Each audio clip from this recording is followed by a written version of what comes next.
Buenas tardes, señores gerentes, directores, coordinadores y operadores de empresas, administradoras y cooperativas de transporte público terrestre automotor. Los saluda el ingeniero Alexander Villa de la empresa DataService Inverter SAS. A las personas que están siguiendo estos videotutoriales de operaciones en la plataforma, les vamos a explicar en este video ¿cuáles son los requisitos para cargar reportes negativos en la plataforma? En una primera parte. En una segunda parte, les vamos a explicar cuál es la forma o el procedimiento para hacer estos reportes. Ya la forma pues más de procedimiento técnico. Empecemos. Bueno, primera pregunta, ¿cuáles son los documentos estrictamente obligatorios que se requieren contar con ellos, tener a la mano antes de crear un reporte? Bueno, el primero de esos documentos es la autorización de consulta y verificación de la información. Entonces, todos estos documentos que les vamos a mencionar acá están contemplados en todas las leyes, normas del tratamiento de datos personales, siendo la principal la ley 1266 del 2008. Empecemos con el tema de la autorización diciendo que en el artículo 8 de la ley 1266 se establecen los deberes de las fuentes de la información. Bueno, cuando hablamos dentro de nuestro contexto del transporte público terrestre automotor, cuando hablamos de la fuente de la administración, de la fuente de la información, nos estamos refiriendo a las empresas, a las cooperativas, a los administradores, todos ellos de vehículos en el transporte público terrestre automotor. Sí, dentro de nuestro contexto, ustedes son la fuente de la información.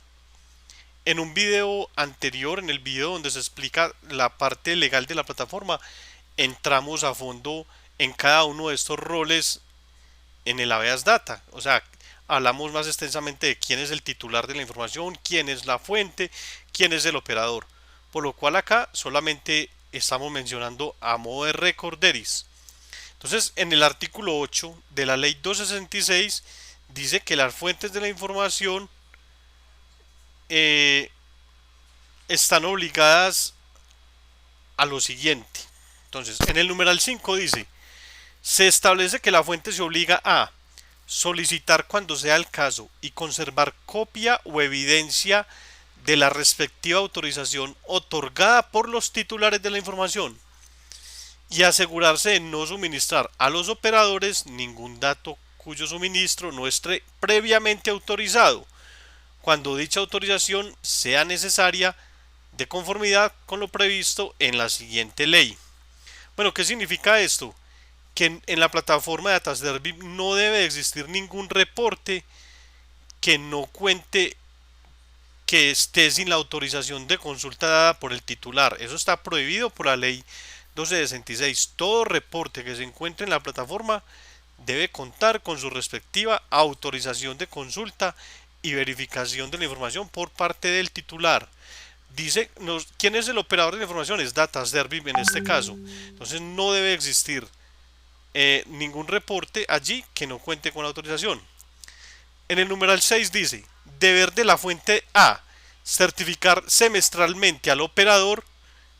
Acá dice, dentro del contexto del transporte será la central de riesgos de DataService, que la información suministrada cuenta con la autorización de conformidad en lo previsto en la presente ley. Entonces dice que son las fuentes quienes nos deben certificar a nosotros como central de riesgos de DataService que toda la información, que se encuentre allí cuenta con autorización y esto se debe hacer semestralmente.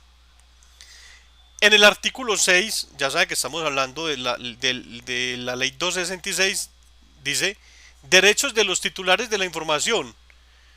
Como ya les mencioné, ya en un video anterior hablamos más a fondo de quién es cada rol, pero a modo de recorderis, el titular de la información es cualquier persona natural o jurídica a quien se refiere la información que reposa en un banco de datos.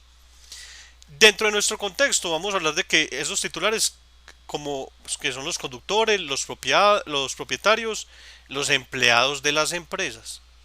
Entonces dice en el numeral 1.3 del artículo 6, el derecho del titular a solicitar prueba de la certificación de la existencia de la autorización expedida por la fuente o por el usuario. ¿Sí?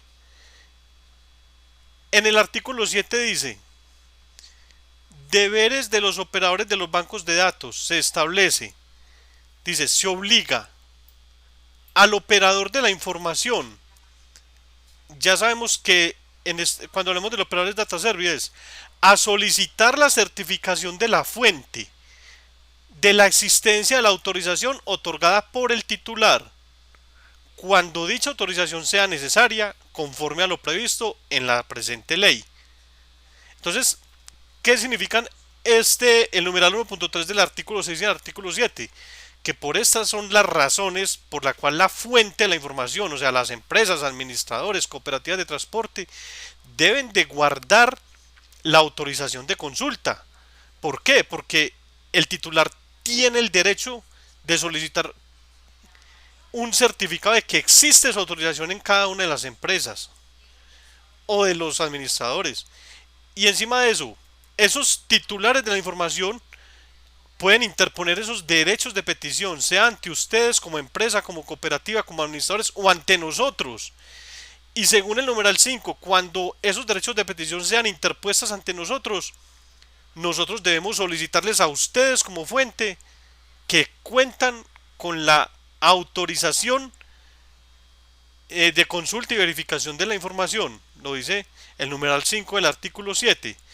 Entonces, por esta razón es que ustedes como fuente deben conservar esa autorización y guardarla.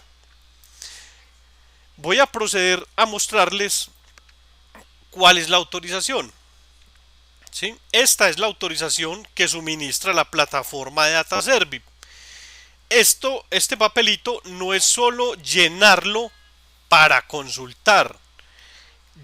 Otra vez repito, no crean que por estar afiliado a una central de riesgos tienen que implementar procedimientos del tratamiento de datos personales. Estén o no estén en una central de riesgos, al manejar ustedes hojas de vida e información adicional de propietarios, conductores y empleados, ustedes están en la obligación todos de implementar políticas y tratamientos para datos personales. Entonces, este es el formato de autorización de consulta y verificación de la información que se llena en las empresas en el momento de consultar. Pero les cuento, no debería ser solamente en el momento de consultar. En el momento en que ustedes reciben una hoja de vida de un candidato, deberían o deben hacerles llenar este formato y conservarlo. Donde dice, autorizo expresamente a DataService, en lugar de DataService colocan el nombre de la empresa, para que la información suministrada por este banco de datos, que tiene carácter estrictamente personal y comercial, sea consultada y verificada con terceras personas, incluyendo los bancos de datos. Igualmente, para que la misma sea usada y puesta en circulación con fines estrictamente comerciales y laborales. Aquí está uno de los principios de la administración de datos, es el principio de la finalidad de la información. Se debe informar para qué es que esa persona suministra sus datos. Aquí dice, con fines estrictamente comerciales y laborales. Hay muchas sanciones a empresas importantes en el país porque cambian el fin de la información. O sea, para que el titular de la información autorizó, lo cambian. La utilizan más bien para otro tipo de promociones o la venden. Entonces, ojo con el principio de finalidad. Dice, también autoriza expresamente a recopilar y almacenar el número de cédula, huella, foto, nombre y apellidos, firma, entre otros, y todo lo relevante a mi información personal, para que en el caso de incumplimiento de las obligaciones sea reportado al banco de datos de DataService o cualquier otro.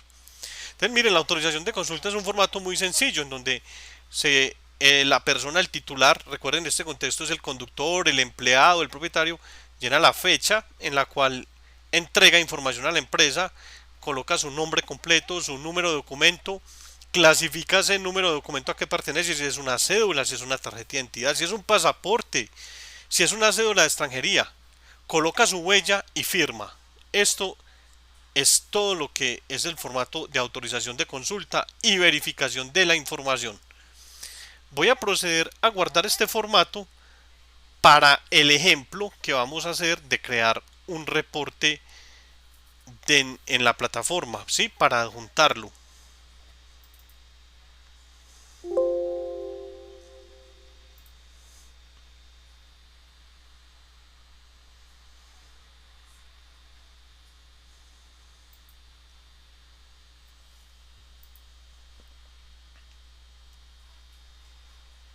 Bueno,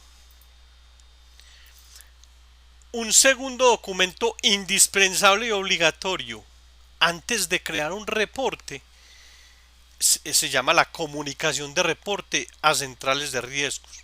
Esto se establece en la ley 266, recuerden, ese es el habeas data en el artículo 12. Y dice requisitos especiales para las fuentes. A estas alturas ya debemos saber quiénes son las fuentes.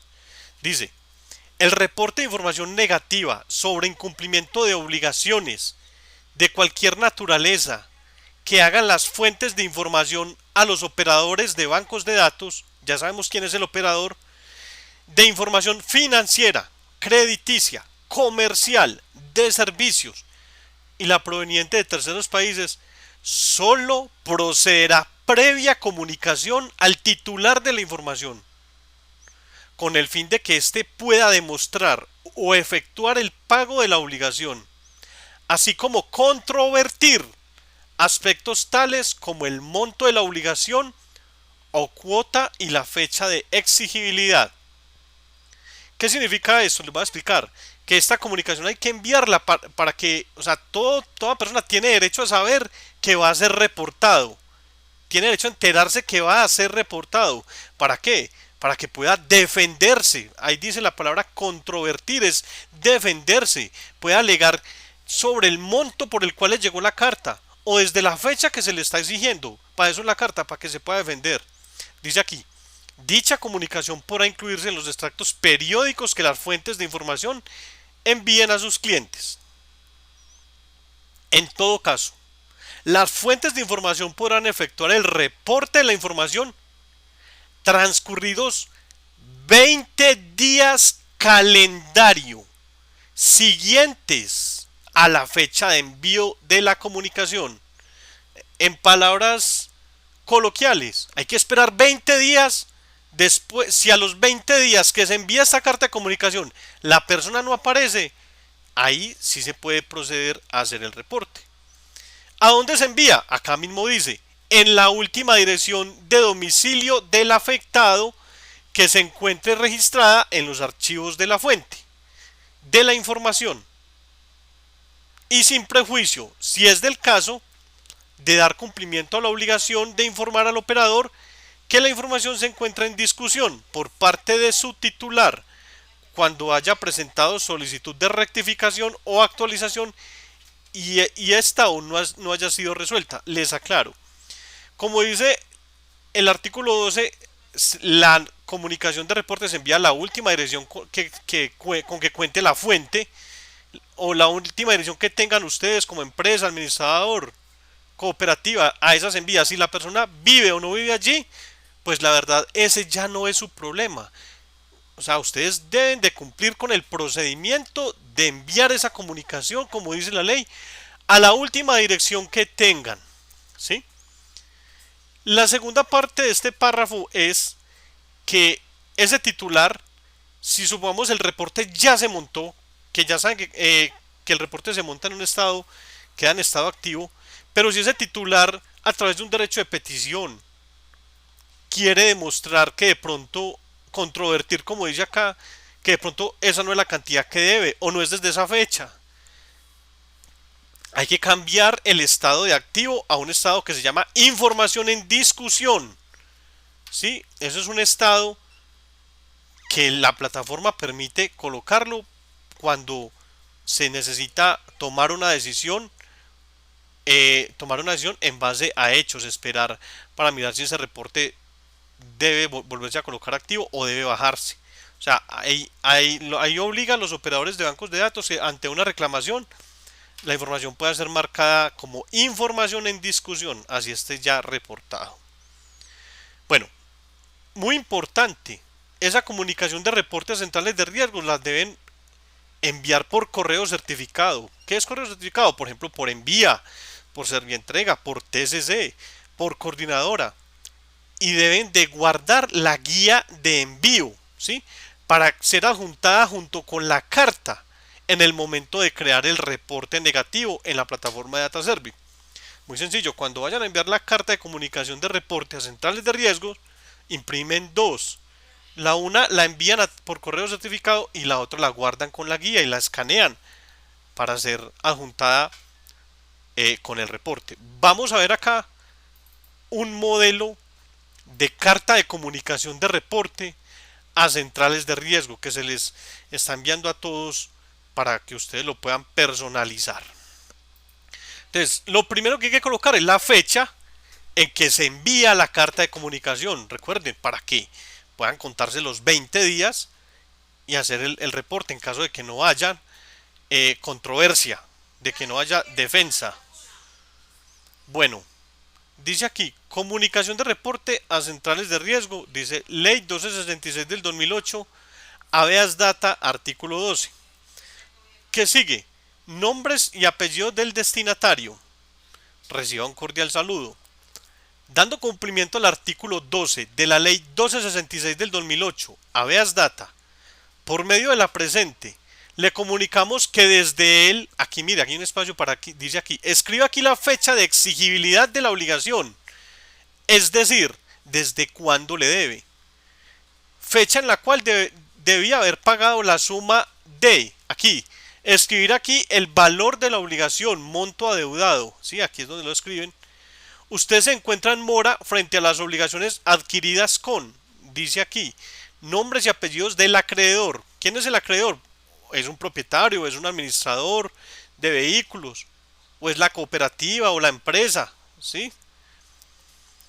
Esta deuda viene acumulando intereses moratorios, lo que hace que cada día que pase sin ser pagada se incremente. En consecuencia, le invitamos a presentarse en la dirección.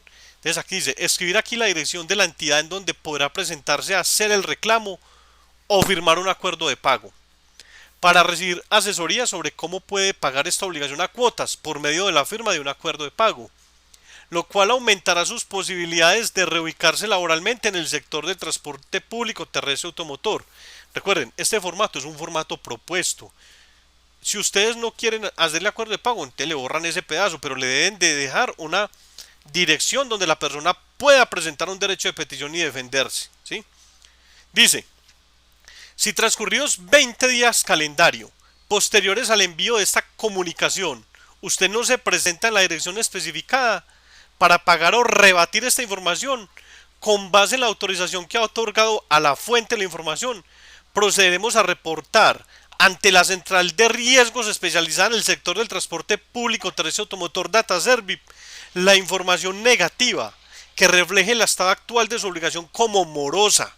Entonces aquí es donde ese acreedor, ese dueño de ese dinero firma, coloca su nombre y coloca los teléfonos donde puede ser ubicado o los de la empresa. Voy a guardar aquí también esta comunicación, esta carta de comunicación, para adjuntarla en el momento en que vamos a hacer el procedimiento del reporte, el procedimiento operacional.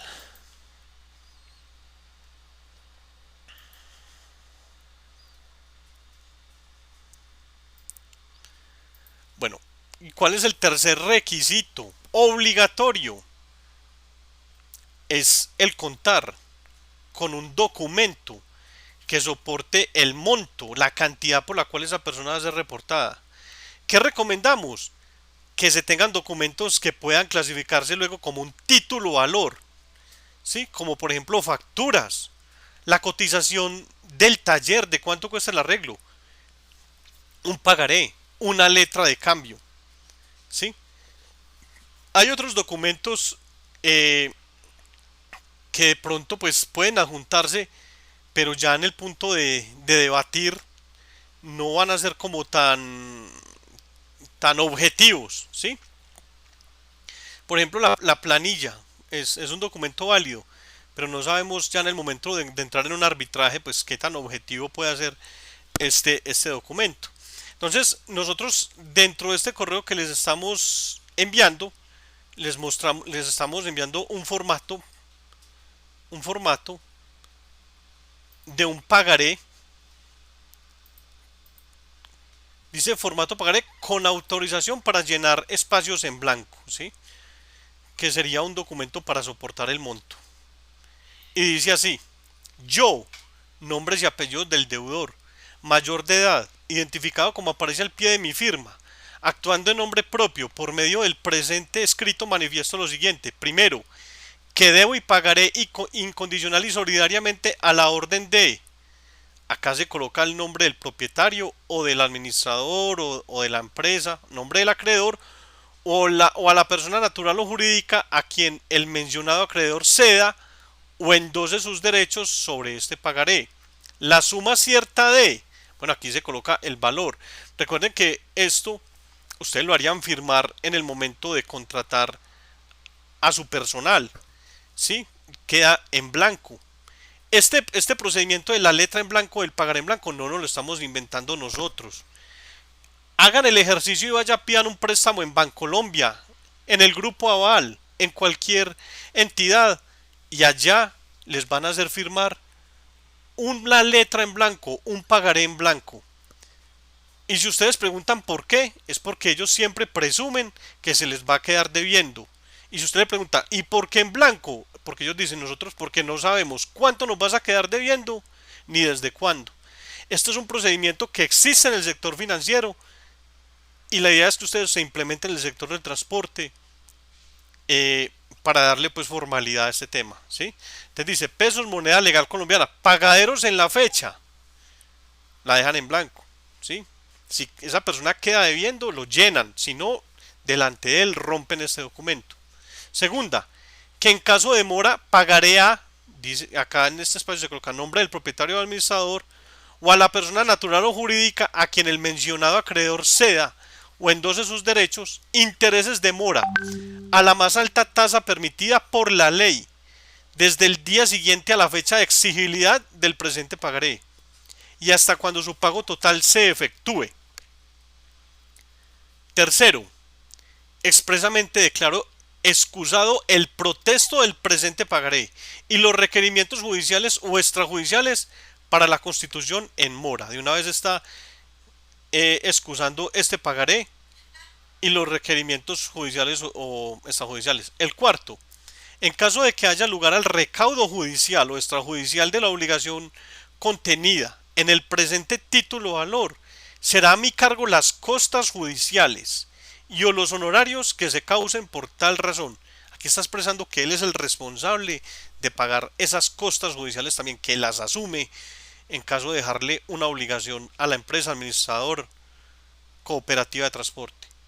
En constancia de lo anterior se suscribe en la ciudad de, pues obviamente la ciudad en donde se encuentren, en la fecha. Esa fecha la dejan en blanco. Y aquí harían firmar esto por la firma, nombre, cédula, dirección y teléfonos de esa persona que ustedes están contratando. La segunda hoja, recuerden que esto se llama un formato pagaré con autorización para llenar espacios en blanco. Esta segunda es la autorización para llenar espacios en blanco. Entonces, señores, aquí se coloca el nombre del propietario, administrador de la empresa, la cooperativa. Dice referencia, autorización para llenar espacios en blanco del pagaré. Yo, nombres y apellidos del deudor o digamos el presunto deudor, mayor de edad, identificado como aparece al pie de mi firma, actuando en nombre propio por medio del presente escrito, manifiesto que le faculto de manera permanente e irrevocable para que, en caso de incumplimiento en pago oportuno de alguna de las obligaciones que ha adquirido con usted, derivadas de los negocios comerciales y contractuales, bien sean verbales o escritos, sin previo aviso, proceda a llenar los espacios en blanco del pagaré que es suscrito en la fecha. Aquí sí puede colocar la fecha en que se, se llena el documento, en que se está haciendo, se entrega el documento. Recuerden que arriba se dejan los espacios en blanco del monto de la deuda y de fecha. Acá sí se llena en el momento en que se está haciendo el contrato. A su favor, y que se anexa con el fin de convertir el pagaré en un documento que presta mérito ejecutivo y que está sujeto a los parámetros legales del artículo 622 del Código de Comercio. Primero, el espacio correspondiente a la suma cierta de se llenará por una suma igual a la que resulte pendiente de pago de todas las obligaciones contraídas con el acreedor por concepto de capital, intereses, seguros, cobranza extrajudicial, según la contabilidad del acreedor a la fecha en que se ha llenado el pagaré. Segundo, el espacio correspondiente a la fecha en que se debe hacer el pago se llenará con la fecha correspondiente al día en que se ha llenado el pagaré, fecha que se entiende que es la de su vencimiento. En constancia de lo anterior se firma la presente autorización en la fecha. Acá, como les digo, se llena, se coloca la fecha. Sí se puede colocar la fecha en que ese deudor o presunto deudor autoriza llenar esos espacios en blanco. Entonces aquí coloca la firma, nombre, número de cédula y su huella. Entonces, este sería el tercer documento estrictamente obligatorio en el momento de crear o para crear reportes de la forma correcta en la plataforma. Para no hacer este video tan largo, voy a hacer un segundo video ya con la parte de procedimiento técnico en la plataforma de cómo hacer un reporte. Esta es la parte legal y el video que sigue es el procedimiento técnico. Los invito a seguir pendientes. Muchas gracias.